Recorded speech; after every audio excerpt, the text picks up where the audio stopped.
Welcome back to the lab. Today we're going to talk about the study of flare. And you see that we have three distinct bowling balls that are all the same, laid out the same as far as the center of gravity location. Parameters on this ball, the same hole orientation, same depth, everything the same, except for one difference. We've changed the pin placement of the bowling ball. And we've moved the pin placement here closer to the bowler's positive axis point.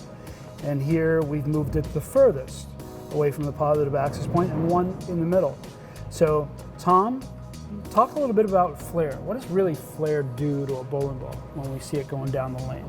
Sure. So, flare, or sometimes it's referred to as axis migration, it's how your PAP migrates from the time of release to the time the shot is over, right? So flare is the reason why the oil rings on your bowling ball are spread out from each other. And what's really happening is you get the core oriented with respect to the fingers so that it is tumbling out of balance. And what that does, when you rotate a rigid body on a non-principal axis, it's going to precess. So it's going to tumble this way, but it's never going to be the same twice. It's going to continue to migrate. And how out of balance the ball is, you get more precession. So since this has the PAP closer to the pin, which is a principal axis, it's going to flare less. Okay? This one is 45 degrees from the PAP, if you will, 3 3/8, I'm going to say 45 degree a angle. quarter circumference, right, from the PAP, or not a quarter, an eighth circumference, halfway to 90 degrees, 45 degrees. That one's theoretically going to be your maximum precession with the symmetrical ball, right? So this should be our biggest flare we can get. And now that we've gone past that halfway point, yeah, the pin's further away from the axis point, but now that axis point is getting closer to a higher RG point, one of either the intermediate axis or the mass bias marking. For a symmetrical ball, it doesn't have a mass bias marking, but the mass bias always finds essentially the thumb hole, the biggest hole in the ball. So your intermediate is going to be 90 degrees from here, which is now getting pretty close to our PAP again. So that's why theoretically we're going to see less flare, because the rotation is closer to a principal axis of inertia. Makes sense. So little flare, biggest flare, smaller again for a different reason. Now, we've had people say that in the past that by moving the pin furthest away, that it makes the ball go longer. Or moving the pin closest to the positive axis point makes it roll sooner. So I guess this would be a good study to find out if that really truly happens.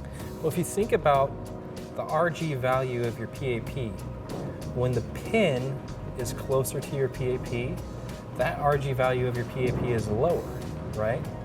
And if the ball has 55 diff in it, like a really big differential ball, then it could be the difference in your PAB having close to like 2.47 RG to your PAB having 2.52 RG. So that pin out in that case is actually changing the overall RG value of your PAP. Higher RG is going to go longer, lower RG is going to go or rev up sooner. So there is some truth to that, but can bowlers really see the difference in a 2.49 RG and a 2.52 RG? I don't know. I don't think I can personally. Some pros probably can. But again, it comes down to fine-tuning your reaction. What do you want that RG to be? So let's see what they do. Let's chuck up Earl and make him throw several shots and see what he tells us.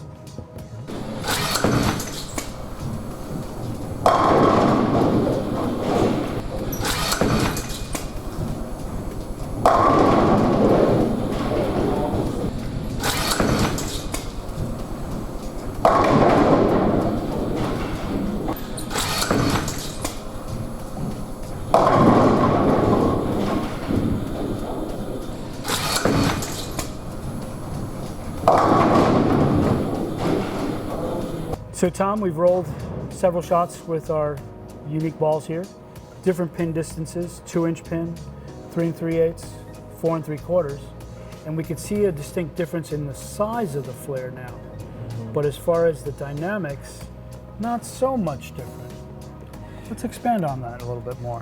Right, so your pin distance definitely changed the flare. So where the rings were maybe about a 1/4 inch apart on this ball, maybe about 3/8 of an inch apart per ring on this ball. And this one was even a little tighter, maybe 3/16, so just a little bit tighter than this one, okay? So all of that kind of made sense with what we're seeing, but ball motion wise, again, this is a very fine-tuning adjustment. I mean, you throw them all on the same line with the robot, they're all in the pocket. It's just really, is it going through the pins the right way? What kind of questions are you trying to solve with this?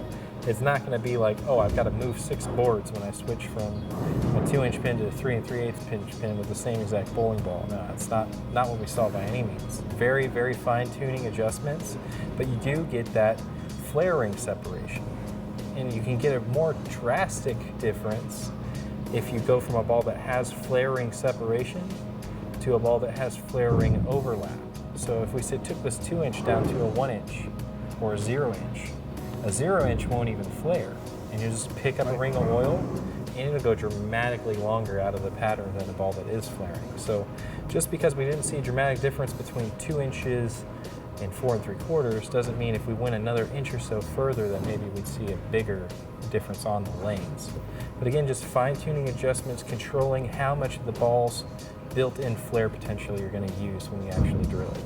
So if you're a bowler at home and you're really trying to figure out which ball do I need as far as pin placement for flare, it's really more about selecting one that works well for you, that you feel that you're comfortable with your eyes and seeing that visual amount of flare, and also duplicating it in possibly other balls that are dynamically different.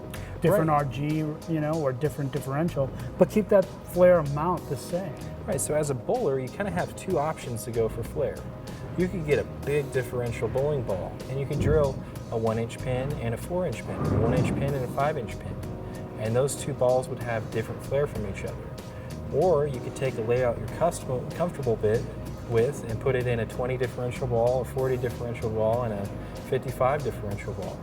And then at that point, the flare would be different because the engine versus the setup of the engine, right? The layout's like the setup, how you right. tweaked it, how you turbocharged it. Right. But the engine itself is what it is. Right. So kind of narrowing this all down to really understanding more about the ball motion. Cover stock is always going to be the principal main player here. Not only what is it made out of, but what is the surface prep. And then obviously finding the amount of flare that we want, and then the layout. The layout being the least. Okay, that definitely opens up my eyes a little bit more about flare. So next up, I think we got to understand a little bit more about what happens when we place these pins in a different orientation, in what we call a low RG state or a high RG state. Pin up, as other people would say, pin up versus pin down, and see if there's really differences. I know there are a lot of bowlers that talk and they say pin up goes longer, hooks harder on the back end, pin down a little smoother in reaction. Is it really true? I don't know. What do you think? I think that's a good place to go next.